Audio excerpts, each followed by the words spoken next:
নিজেদের ব্যর্থতা ঢাকতে এবং রাজনৈতিক মতলবে শিক্ষার্থীদের আন্দোলনে ভর করেছে বিএনপি জামায়াত।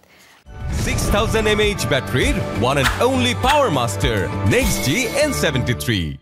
আবারও এই অভিযোগ তুললেন আওয়ামী লীগের সাধারণ সম্পাদক এবং সড়ক পরিবহন ও সেতুমন্ত্রী ওবায়দুল কাদের। তিনি বলেন, তারা আন্দোলনে অগ্নিসন্ত্রাস করেছে, অস্ত্র নিয়ে মাঠে নেমেছে। সকালে আগুনে ক্ষতিগ্রস্ত সেতু ভবন পরিদর্শন শেষে সব কথা বলেন ওবায়দুল কাদের। বলেন, মেট্রো রেল নেই, এলিভেটেড এক্সপ্রেসওয়েও নেই, আর তাতে করে বেড়েছে যানজট, মানুষ কষ্ট পাচ্ছে, রাষ্ট্রীয় সম্পদের ক্ষতি সাধন করা হয়েছে। এটি সাধারণ শিক্ষার্থীদের কাজ নয় বলেও উল্লেখ করেন তিনি। এ সময় ওবায়দুল কাদের জানান, কবে নাগাদ ক্ষতিগ্রস্ত স্থাপনা চালু হবে তা এখনো বলা যাচ্ছে না।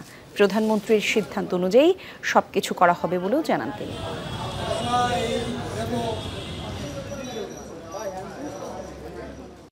তিনি সবকিছু গভীরভাবে পর্যবেক্ষণ করছেন এবং তিনি প্রত্যক্ষভাবে বিভিন্ন স্থাপনা বিটিভি সহ বিভিন্ন ধ্বংসপ্রাপ্ত স্থাপনায় গিয়েছেন এবং সব কিছুর ক্ষয়ক্ষতির হিসেব তার কাছে আছে।